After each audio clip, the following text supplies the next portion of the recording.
স্বাগত বন্ধুরা, কারিকুরির তরফ থেকে। কারিকুরি আজ তোমাদের জন্য একটা লাউয়ের রেসিপি নিয়ে এসেছে। প্রচণ্ড গরম পড়েছে, এখন শরীরটা যেন চাইছে, মনটা চাইছে একটু ঠান্ডা ঠান্ডা হালকা হালকা কিছু খেতে। তো এখানে আমি একটা লাউ নিয়েছি। এই লাউটা আমার পুরোটা লাগবে না, আমি এখান থেকে কিছুটা লাউ কেটে নিচ্ছি। কেটে নিয়ে আমি আজকে একটা রেসিপি করব, সেটাই আমি তোমাদের সঙ্গে আজকে শেয়ার করব। প্রথমে লাউটাকে আমি একটু কেটে নিচ্ছি। লাউটাকে আমি এখান থেকে হাফের থেকে বেশি নিচ্ছি। এই দিকটা আমি আজকে রান্না করব। একটা পিলার দিয়ে আমি প্রথমে লাউয়ের খোসাটা ছাড়িয়ে নিচ্ছি। এটার পুরোটা খোসা আমি ছাড়িয়ে নিলাম। এবার এটাকে আমি পিস পিস করব।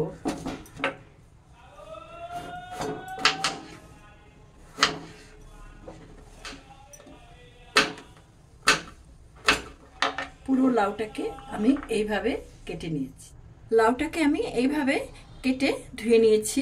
এবার আমি এটাকে গ্যাসটা ধরিয়ে একটু হালকা করে ভাপিয়ে নেব। গ্যাসটা ধরিয়ে দিয়ে একটা কড়া আমি এতে বসিয়ে দিয়েছি। এবার লাউটা এর মধ্যে দিয়ে দিচ্ছি 1 চা চামচ লবণ। এখন আর লবণ দেব না, লবণটা পরে দেখে দেব। এটাকে একটু নেড়ে চেড়ে দিচ্ছি। আমি এটাকে একটু চাপা দিয়ে দিচ্ছি। ঢাকনাটা একটু সরিয়ে নিচ্ছি। দেখো লাউ থেকে আমার জল বেরিয়ে যাচ্ছে। ঢাকনাটা দিয়ে দিলাম। এখন এখানে আমি নিয়েছি 1 চা চামচ জোয়ান। এই জোয়ানটাকে আমি একটু শুকনো খোলায় হালকা করে ভেজে নেব। দেখো জোয়ান আর লঙ্কাটা আমার হালকা ভাজা হয়ে গেছে। আমি এবার এটাকে গুঁড়ো করে নেব। এদিকে দেখি লাউটা আমার কতটা কি হলো। লাউটা আমার সেদ্ধ হয়ে গেছে, জলটাও প্রায় শুকিয়ে গেছে। এবার লাউটাকে আমি নামিয়ে নিচ্ছি। গ্যাস ওভেনে কড়াটা আবার বসিয়ে দিলাম। কড়াটা একটু ধুয়ে নিয়েছি, আমার গরম হয়ে গেছে। এর মধ্যে আমি এখন একটু সাদা তেল দিয়ে দিচ্ছি।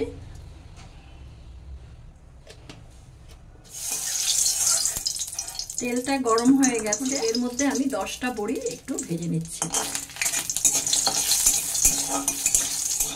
বড়িটা আমার লাল করে ভাজা হয়ে গেছে। বড়িটাকে আমি এবার একটা পাত্রে তুলে নিচ্ছি। এখন এতে আমি আর তেল দেব না, এই রান্নাটা আমি খুব অল্প তেলে করব। এর মধ্যে দিয়ে দিচ্ছি একটা শুকনো লঙ্কা, দিয়ে দিচ্ছি একটা তেজপাতা, 1/2 চা চামচ কালো সর্ষে। ফোড়নটা আমার হয়ে গেছে, ভাজা হয়ে গেছে, লঙ্কাটা বেশ কালো হয়ে গেছে। এবার এর মধ্যে দিয়ে দিচ্ছি আমি এই হালকা ভাপিয়ে রাখা লাউ।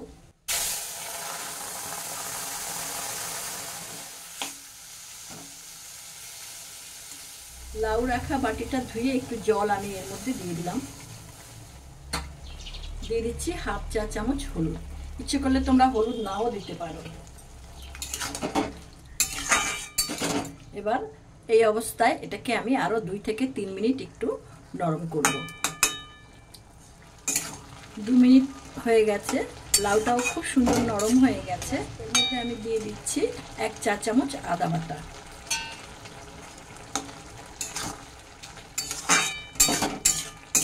আদা বাটাটাকে দিয়ে আমি মিনিট খানেক ভালোভাবে নেড়ে চেড়ে রান্না করব।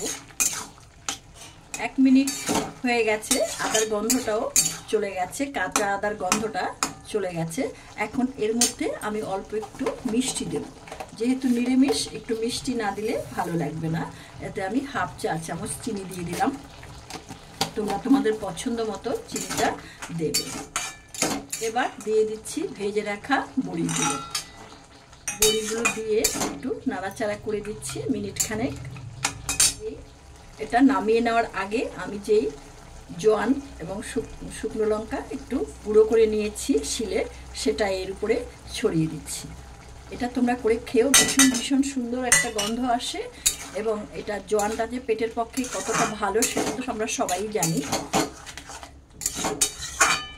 এইভাবে একটা লাউয়ের শুক্তো করলে এইরকম দিনে, এই প্রচণ্ড গরমে প্রথম পাতে খেতে খুব ভালো লাগে। তো তো তোমরা তো এটা দেখলে আমি এটাকে কিভাবে করলাম। তো আমার এই ভিডিওটা তোমাদের ভালো লেগে থাকলে এটাকে একটা লাইক দেবে, বন্ধু বান্ধবদের সঙ্গে বেশি বেশি করে শেয়ার করবে। আর যে সমস্ত বন্ধুরা আমার এই চ্যানেলটিতে নতুন, আমার এই চ্যানেলটিকে এখনো পর্যন্ত সাবস্ক্রাইব করনি, তাদের কাছে আমার অনুরোধ রইল চ্যানেলটিকে সাবস্ক্রাইব করে বেল আইকনের অল অপশনটিকে তোমরা প্রেস করবে, তাহলে আমার পরবর্তী সমস্ত নোটিফিকেশন তোমাদের কাছে সবার আগে চলে যাবে। তো হয়ে গেল আমার এটা, আমি এটাকে নামিয়ে নেব। হয়ে গেল বন্ধুরা জোয়ান বাটা দিয়ে সুন্দর একটা লাউয়ের শুক্তো। তোমরা এটা করে খেও, খুব খুব ভালো হয় খেতে, আর এটা শরীরের পক্ষেও খুব উপকার। আর তোমাদের সঙ্গে আমার দেখা হবে আবার নতুন কোনো ভিডিও নিয়ে। তোমরা ভালো থেকো, সুস্থ থেকো। তোমাদেরকে ভিডিওটি দেখার জন্য অসংখ্য ধন্যবাদ।